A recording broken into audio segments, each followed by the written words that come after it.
you can get the same uncompromising truth you've come to expect from the Final Call newspaper on all your connected devices. Subscribe to the Final Call Digital Edition today.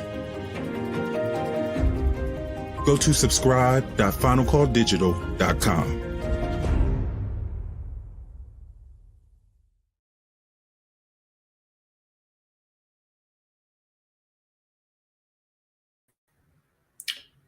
Assalamu alaikum. We are back again with another edition of Behind the Final Call cover story. This edition is volume number 41, number 27. The date on the paper is April 12th, 2022. Cover story: they will seek peace, but there shall be none. Anguish, terror, trembling as impact of Ukraine war spreads. Assalamu alaikum, brother Naba. Why this cover story?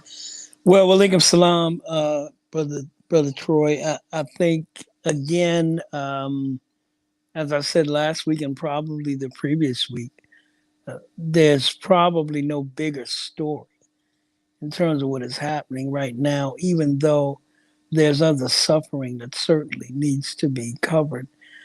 And we do some reporting on that as well. But they will seek peace, but there shall be none. That's a theme, and it's taken out of scripture, as it talks about how in the last days, on the final days of God's judgment, that those who are warmongers, those who are peace breakers, will seek peace, but they will not be able to find it. And we certainly see that in Ukraine. We certainly see that today. We are now seeing, and we've seen in recent days, these stories of alleged Russian atrocities in Ukraine with the killing of civilians. We don't know exactly right now how much is true and how much is not true, but we do know that these types of atrocities happen all the time in war. We do know that the Muslim brothers and sisters in Chechnya suffered. So this is part of the bloody handedness of this war. And we should keep in mind what the Honorable Minister Louis Farrakhan said during the Swan Song, February 27th in Chicago, for Savior's Day 2022. He said that America would be drawn into this war, and it would be the final undoing, or lead to the final undoing of America's power. But he also said that this war would also eventually lead to the breaking of Russia's power, because all white power in the world has to be destroyed. Well, why? It is because of this very simple thing. They refuse to give peace and justice. And they are people who love to go to war with one another. So we have seen now in recent days, now with the killings of these civilians, now that has really kind of reverberated around internationally. Today you have, for example, you have discussions at the United Nations with the president of Ukraine. There are also now questions about what should happen next based on these atrocities that people are seeing. But not only that, we should also keep in mind that the spillover, again, as we reported before, it gets into the economic impact, right, in terms of bread and the price of bread. It gets into the impact in terms of fuel and the price of gasoline, which contributes to just more pressure on people around the country. And then there are the internal pressures in these different nations, whether you're talking about countries in Africa that depend on the wheat supplies coming out of Russia and Ukraine, or whether you're talking about the energy supplies that are needed in Europe, and it goes on and on. Brother Troy, go ahead. And it's just really interesting as I look through the article. Is that one of the things that you see is that it has definitely engulfed the whole world. The impact that it's having on in the continent of Africa and how that discussion is going on is definitely a powerful article. That when we've talked about this before, is that the Honorable Elijah Muhammad guided us to look and see what's going on around the world, because we know that those things will definitely be visiting, and not just be visiting, but are actually right now visiting the shores of America and impacting us in various ways. Some that are quite obvious, as you mentioned, the gas prices, but there's more and more to come. And it's very important. And, I'll be honest, and we've had these discussions in many instances, I've had the discussion with others as well, that there's enough going on in America. I don't need to keep up with everything that's going on all around the world. But the reality is, especially of those who are followers of the Honorable Elijah Muhammad under the guidance of the Honorable Minister Louis Farrakhan, it is our responsibility to make sure that we're keeping abreast with what's going on around the world, because it's indeed going to and continues to impact us and lets us know the day and time in which we're living in. And we've also been told that we should pay attention to what we see happening afar off, because it will eventually happen here. And so, these are very serious times. And I think, again, from not just the political kind of geopolitical point of view or the militaristic point of view, but from the scriptural point of view. Absolutely. These things that are written in the Bible and the Holy Quran, either they're true and they're prophecies, or they're not. So if they are prophecies, and we have been blessed with the man who has the key and the wisdom and the guidance to really tell us what these prophecies mean, we need to pay attention. Absolutely. Because it is not just the destructive hand that we need to be looking for. We need to be looking for, where is the salvation? Absolutely. So as the world is dealing with this issue, as the white world is coming apart, where should we be seeking refuge? What should we be doing? And should we be trying to find a place in that which is already doomed? So we're hoping that, again, go to finalcall.com and really take the time to consider what we are presenting to you, because it is not just a regular news report. It is a bearer of witness and insight that, brothers and sisters, we hope that we can use to make the right decision to literally save our lives and save our people. Yes, sir. Praise due to Allah. Well, I see there's others that are joining us. Please, I want to encourage you all to have your family, your friends, your loved ones, your social media followers, and all of those individuals. Go ahead, send them a text message out, DM them, slide in DMs, but slide in the DMs and let them know that we're live with Behind the Final Call cover story. Please, please, please. Thank you, thank you, thank you. Once again, Ramadan Mubarak. Thank you all for joining us on this afternoon. Of course, now there's another part, Brother Troy, also. So that's one side of, in terms of this Ukraine. But we wanted to also, when you go to page 3 of the paper, we got another story that we again think is very important. Now we know that at one point early on, when there were refugees, there were reports of African and non-white students being treated equal to white Ukrainians. But we're now looking into reports that in Estonia and in Poland, that now you've had some African students now that are in long-term detention centers. So these are the things that, again, say something to us. These things say something to us, that even in the middle of a war, even in the middle of Caucasian people fighting and destroying one another. Now think about this. in the middle of white Russians killing white Ukrainians, our people who are in Ukraine to get an education, right? Some playing sports and using sports to get an education, some being invited in to play professional sports. And even in the midst of Caucasian people slaughtering one another, somehow or another, we still end up being the enemy.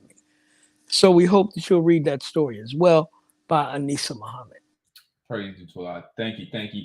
I mean, and with that, you kind of made me want to jump a little bit to another article, and that the piece, of course, by another one by Anisa Muhammad is global white supremacy and the fear of a black planet. I mean, it's just racism, white supremacy is it has encompassed the whole world, and I mean that's quite apparent with this article, and it's just really important that we see, as the Most Honorable Elijah Muhammad said, that our unity is more powerful than an atomic bomb. Can you touch a little bit? Well, I think this is a great story, and I think your observation connecting it with the story on the bottom of page 3 is absolutely correct. Here we are talking about, and we want to get our people to understand this global system of white supremacy. So, what about the suffering of the Aboriginal people in Australia, right? What about a black man that goes to Greece, visiting Greece, ends up dead because he took a selfie with a white waitress, and somehow or another that causes this rage? What about over 20 years ago when there was the World Conference Against Racism in Durban, South Africa? What came out of that conference? And why do we see, and we need to understand that what we see is a global white supremacy that is reacting to a black universal rise. And so we wanted to kind of bring that forward so that our people are not mistaken in terms of what's happening in the world and how we should see one another. We cannot see one another as not related to one another when we have the same common root, and not only that, the same common enemy. But can you imagine somebody saying, coming out of the same family, but one family member lives in Northeast Baltimore and one lives in Southwest Baltimore, and they don't care about each other because they live in different parts of the city? So what we wanted to do was to drive home one when the minister talks about all white power must be broken, then when you look around the world and wherever you see the black white dynamic, you see black folk suffering. So we wanted to again bring that reality, bring some examples, bring some analysis. But it's another very good story by one of our young up and coming writers, Sister Anisa Muhammad. And even today, decades after the murder, the torture, the brutality of the killing of a teenage boy from Chicago in Mississippi, right? For an alleged act of disrespect. I mean, imagine that. Imagine that. First of all, it wasn't true. But imagine where black life is so cheap that you can decide to take it because you feel an insult. Well, that was decades ago in America, but it was what? A few years ago, the same reality apparently manifesting itself in Greece when a black man is just traveling. You know, Brother Troy, they even have places where they do a list of like the most racist places to travel to. Mm-hmm. So we really need to be aware. We really need to be aware, because I think the other thing that this does is it should cause us to understand that we must unite. We don't have the luxury of being against one another because somebody's from the Caribbean and somebody's from West Africa, or somebody's from El Salvador, somebody's black and Mexican, or even indigenous. We've got to find a path to unity. And we wanted to show this kind of global dynamic, but also this global black rise that is also responding as well. So we Praise. can do whatever we want to do. We just have to decide we're going to come together. This is not a day when we should be victimized. That's the other thing that we should understand. This is not the day when we should be victimized and destroyed, except that we don't understand what we should be doing. And we don't understand a power that is in the world again for our salvation. But we are taught that our day of being under the control of Caucasian people is over, which is one of the reasons why they become more and more vicious in their responses to us. And we would actually say with deep humility, God Himself is allowing it because we must be separated from these people, not because they are white skinned, but because they are just evil. They have been evil. We have not been along, we have not been able to get along together with them in peace. So at a certain point, it becomes incumbent for our very survival to let these people go. And lastly, as the minister has warned, all white power must be destroyed. So we have to understand the Honorable Elijah Muhammad's teaching that there was a predetermined time, if you will, for Caucasian people to rule the planet for a reason, but that time and that reason is up now, and we've got to understand it and move on. Praise you to Allah. Thank you, thank you, thank you. Very powerful and impactful. And you can see, as it's been mentioned before, and Brother Naba said it in the beginning, is that this is not just a newspaper, and if you look at it that way, you still get benefit, but you definitely won't get the full benefit of the narrative that's being provided, the insight and perspective, and with that guidance. And it's not just a doom story. It is a doom story for some, as the scripture says. It's a great and dreadful day. It's a great day for some, and it's definitely a dreadful for others. And if you want to see how you can position yourself to be in the best position as it relates to that, keep on listening to this show. Keep on reading the Final Call newspaper. I wanted to touch on really quickly another piece, and I haven't had a chance to see the actual. It's an Instagram type of story, but it's just important once again to be aware of what's going on. UN highlights human cost of transatlantic slave trade, and just what's going on with that, and just that narrative, that our story and narrative is still being discussed and lifted, and even at least some acknowledgement of the social justice issues that exist, not just in the continent of, or not just in America, but all around the world, and how that has impacted this, that the acknowledgement that the transatlantic slave trade has impacted and does continue to impact Black people around the world. So the importance of solidarity, the importance of us bringing together and coming together. And I can't pronounce his name right. I don't want to jack it up, Brother Naba. Equiano.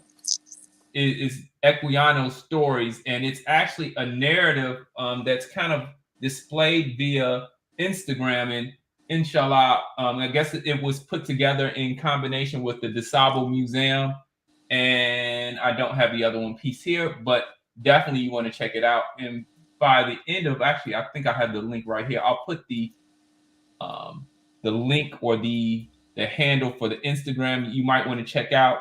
It's a presentation that you can see with photos, but even though this occurred before Instagram and before cell phones, they kind of depicted and told the story as if the person had a cell phone and a Instagram feed account. So please check that out. Yeah, and I think the other thing, Brother Troy, we should always understand our history.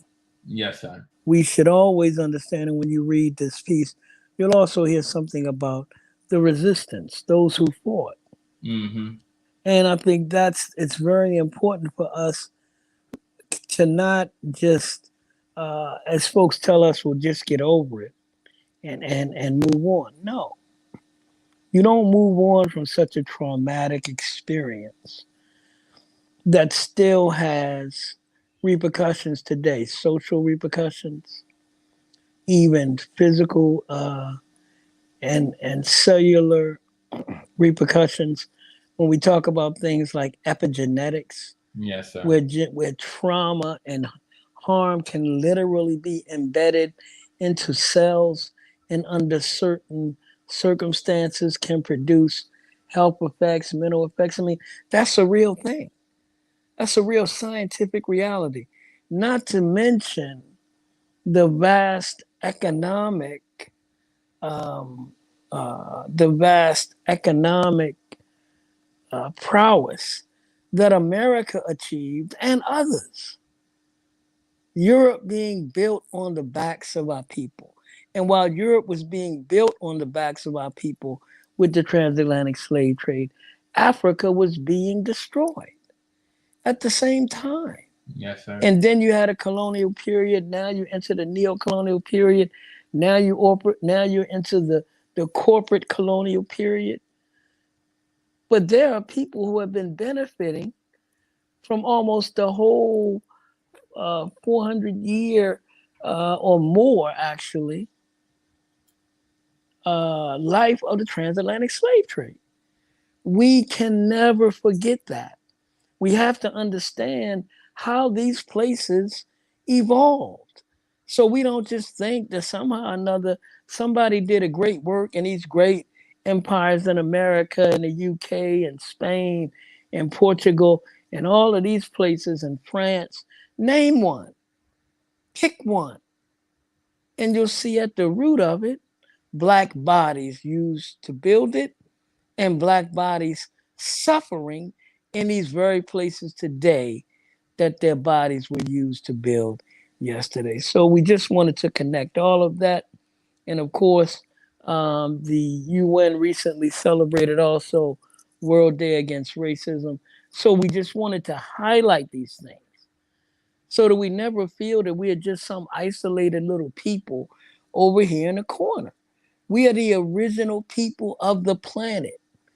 So we have an interest in all 196,940,000 square miles of earth.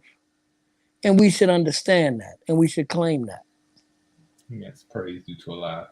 So, of course, we got all of the things out the way that haven't necessarily been the most pleasant.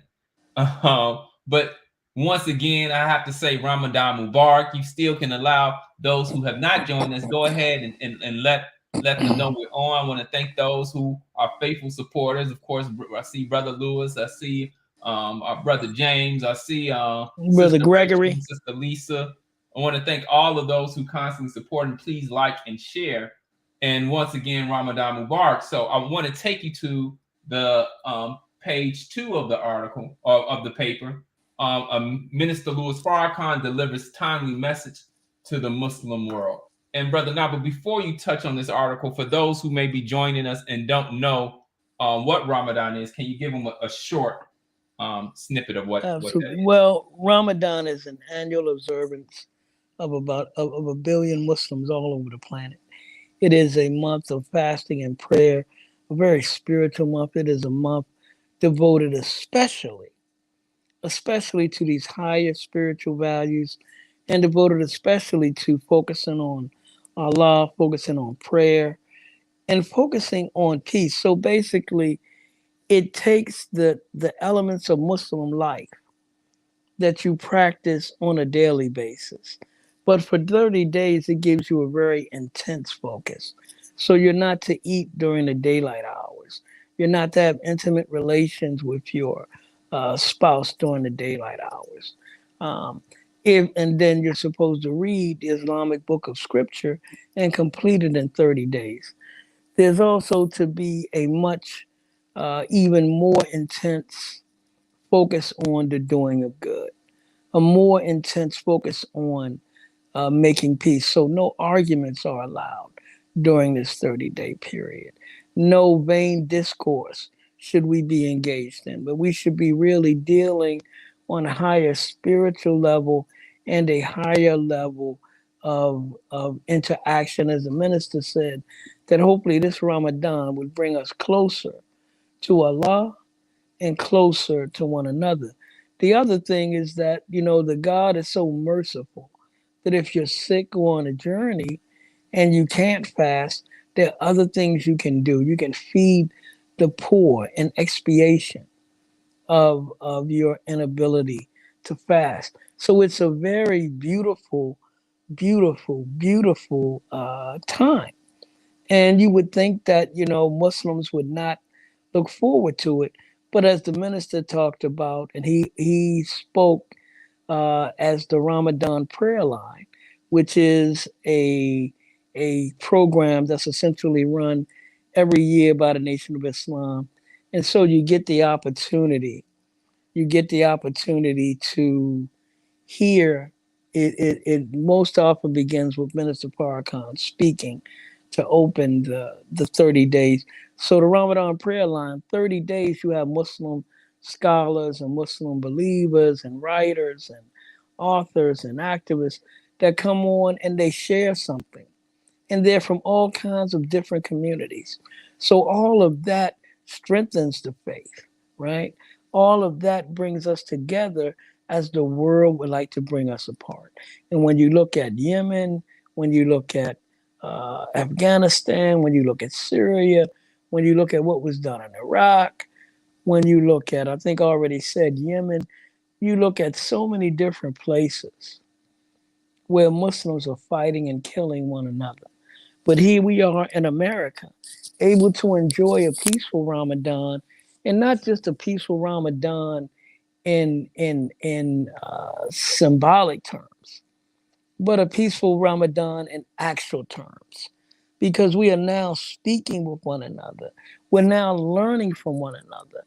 And we are all trying to be the best Muslims we can, despite whatever differences of opinions we may have on this subject or that subject. So the minister gave a very beautiful subject. And actually, if you go to finalcall.com or if you buy the paper, you can literally get the edited transcript of his remarks. And he talked about Ramadan as a time of refuge.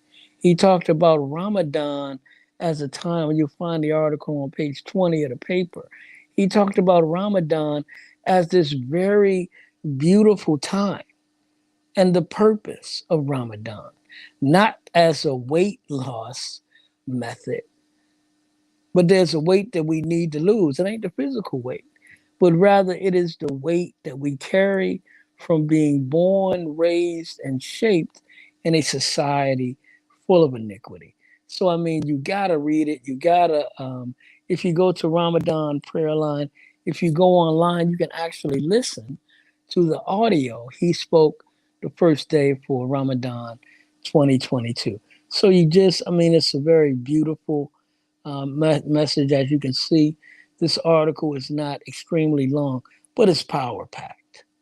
And it's something you could actually read and study and dissect and draw inspiration from. So I think that for the Muslim, this is a very beautiful time of year, something we look forward to. In times past, we would all break fast together, which was another time to enjoy camaraderie and companionship and Islamic brotherhood and sisterhood.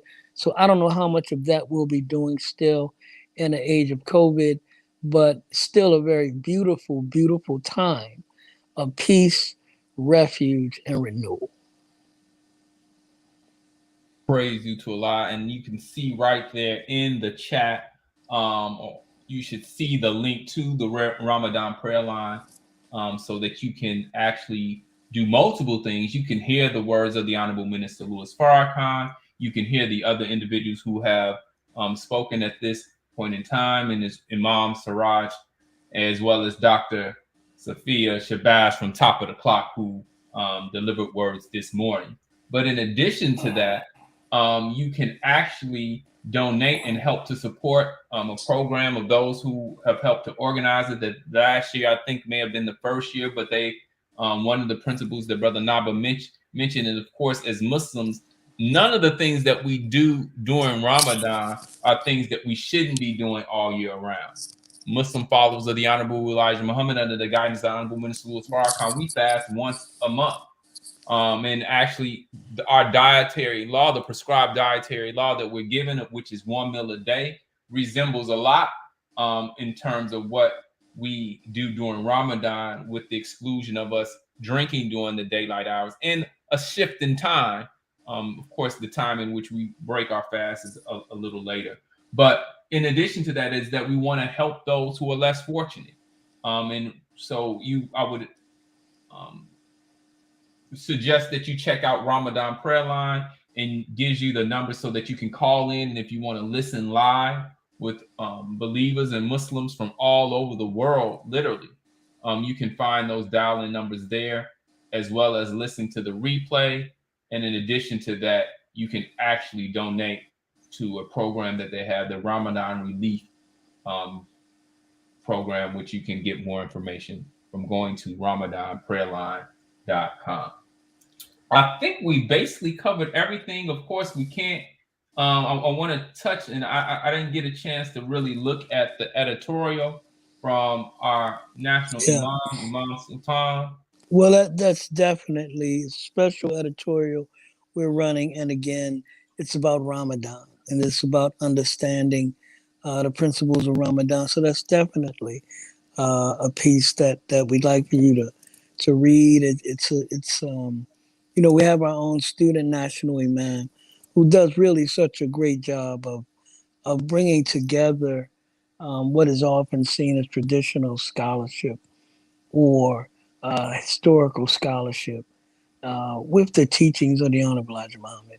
So we get a very clear and beautiful representation. And he really shows how what we are taught, it absolutely lines up with what the Prophet himself, peace be upon him, practiced. So we're very happy to present that.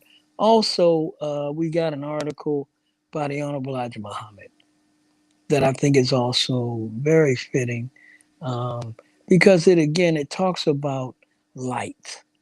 And when you're dealing with the dark days of this world, you need the light of Allah. And so again, you start, again, look at where he starts.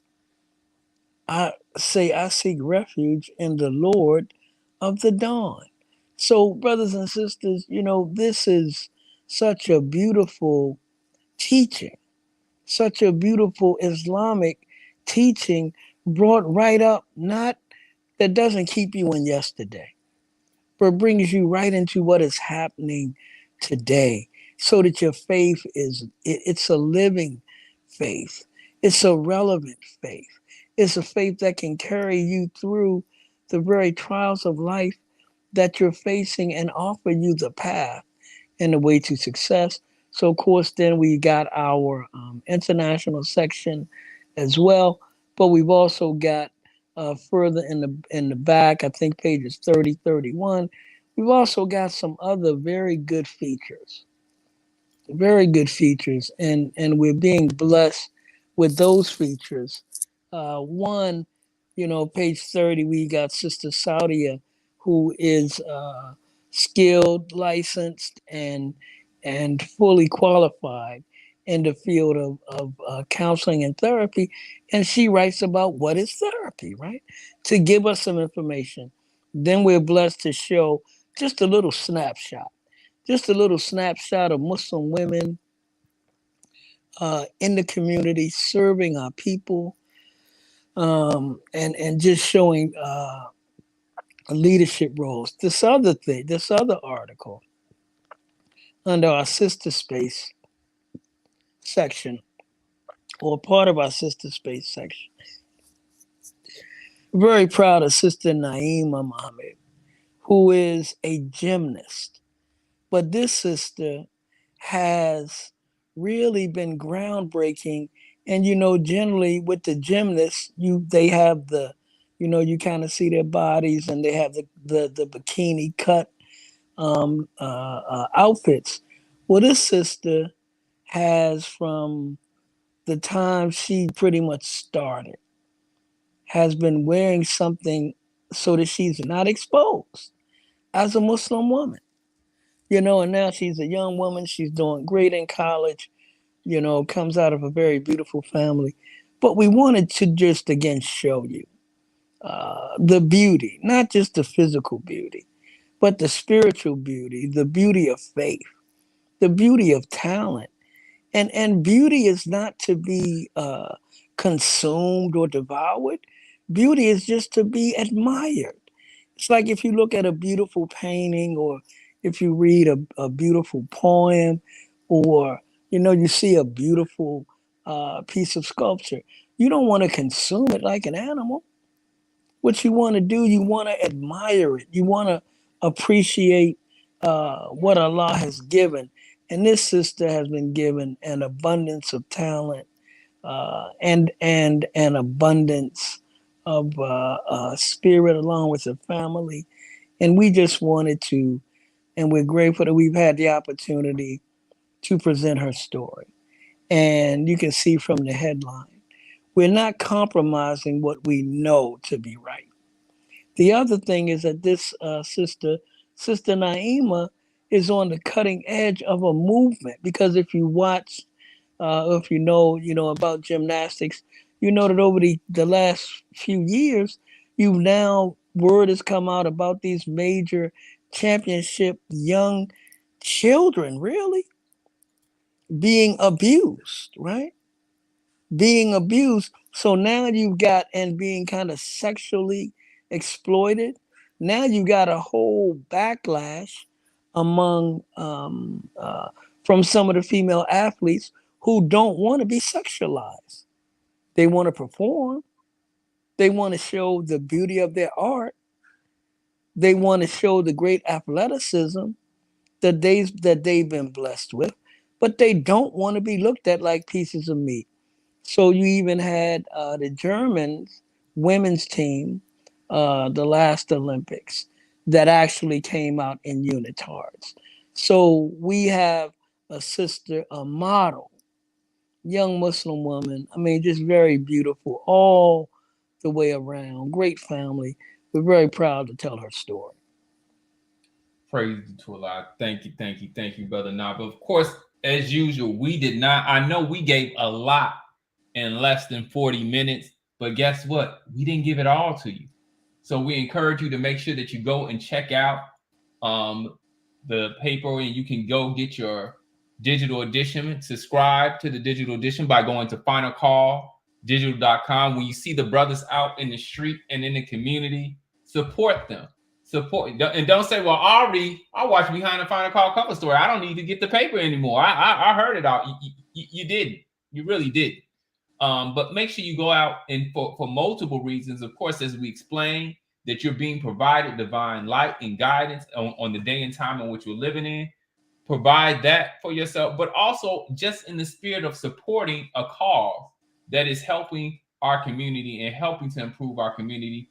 Please take the opportunity to support the brothers like our brother Lewis in the community. Go ahead and support us as we share this word and message that helps to fund Black economics, Black programs, Black schools, Black education, and just basically really just improving our community.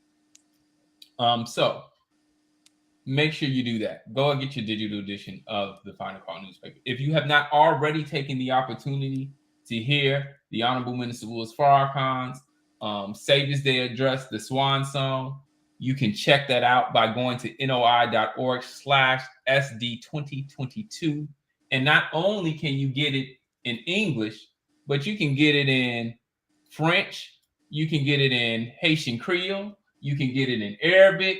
You want to check all of those out, and you can get that right there at noi.org/SD2022, as well as visiting media.noi.org, where not only can you hear the Honorable Minister Louis Farrakhan Savior Day address there, but you can hear our weekly lectures and meetings via media.noi.org. And just touch real quick note is the reason why we have to have, just outside of we've been instructed that we should have our own, is that we have our YouTube channels have been taken down on multiple occasions. So we had to work and push forward on having our own platform.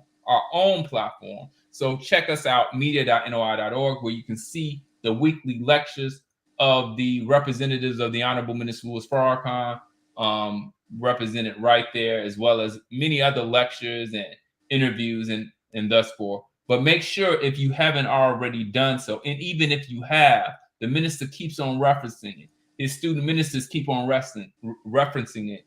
And that is, of course, the criterion lecture. You want to make sure that you have that and that you keep on feeding and nursing off of it, because there's revelation that still is being revealed to us. So please take the opportunity to do that. Of course, I have to send a shout out, of course, to the Self-Improvement Study Group. If you have not had the opportunity, you're missing out. But check us out. During Ramadan, we're starting at 6:30 Central Standard Time. You can get more information about that by going to study.noi.org. We're participating with and engaging in dialogue with the course of study, Self-Improvement, the Basis for Community Development. Right now, we're on Study Guide 19, which is the knowledge of God and who is God. So please make sure that you check that out, study.noi.org. We have a weekly Zoom meeting where you can interact with smaller circles that we break out into and discuss the teachings of the Most Honorable Elijah Muhammad. So please make sure you take the opportunity to do that. Once again, Brother Naba mentioned, even though the restrictions have been lightened a little bit at this point in terms of wearing masks and those types of things, still make sure that you're doing those things that would allow you to strengthen your immune system. Check out our site, noi.org/vaccine, where you can get information and guidance on how to strengthen your immune system. And if you do come in contact with the virus, the things that you can do so that you can strengthen your immune system, our God-given immune system, the best defense against COVID-19. Of course, we know that to be the How to Eat to Live, books 1 and 2. I think I've covered all that I can at least think of at this point in time. I'm gonna see, sometimes if I bag them, I'm not gonna bag though. Is there anything that we can be looking for next week? Well, more truth. So just stay tuned. Praise due to Allah. So as always, you can expect more light, more guidance, more of the word and teachings of the Most Honorable Elijah Muhammad under the guidance of the Honorable Minister Louis Farrakhan. Until next time, another edition of Behind the Final Call Cover Story. Thank you for joining us. Assalamu alaikum.